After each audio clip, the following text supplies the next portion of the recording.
thing, may begin to happen, to such an individual. But when you are joyful, you are grateful, count on what he has done. Look at your life.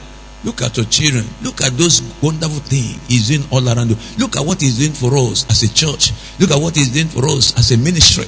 Look at what he's doing for us as a family. Look at look at those wonderful testimony. Look at those great miracle. Look at those great breakthrough of service. That is your service. You say, and if it seem evil unto you to serve the Lord, choose you this day whom you will serve, whether the gods which your father served that were on the other side of the flood, or the gods of the Amorites, in whose land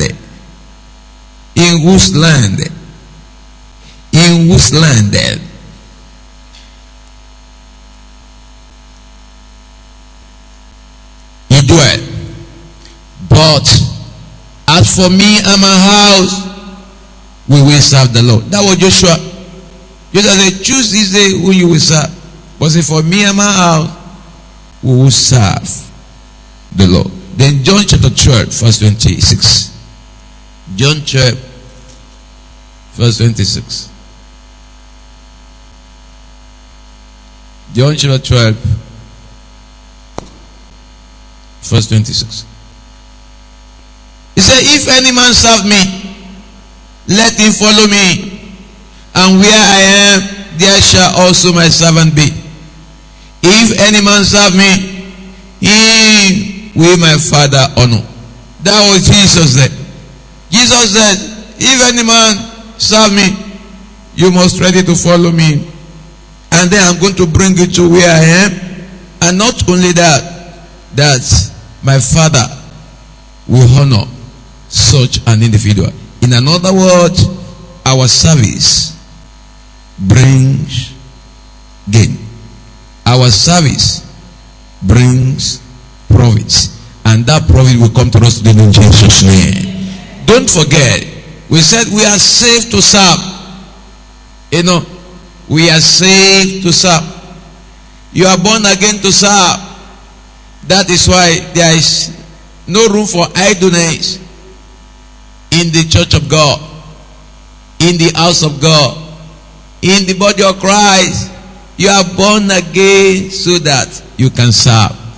And there are various areas or departments or section in the church that one may render a service. You only need to be sensitive and then get yourself engaged with one, because in doing that your profits shall come. And not only that, don't forget we said about service, that service is a choice that you consciously make. It's a choice you consciously carry yourself to do it, because nobody will force you into it. So service is a choice you consciously make. We saw that called Joshua chapter 24 verse 15. You and Joshua said, he said, choose you this day who you will serve. He said, you choose who you are going to serve. So service is a matter of choice. And not only that, don't forget we said service, not all service is acceptable with God. You see, not all service being rendering unto God is acceptable. And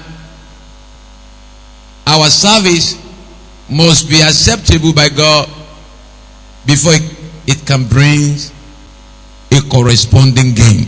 So our service must be acceptable in His sight. But how can we do our service that will bring or that will make it acceptable in His sight? We have been able to mention some points. I say your service, you serve God spiritually.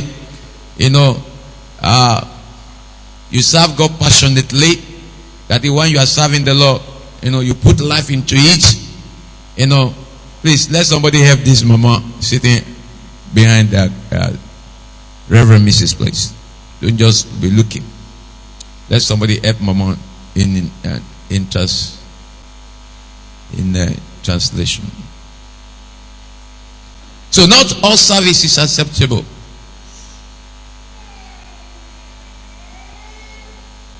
So your service, you must serve the Lord passionately. Romans chapter 12 verse 11.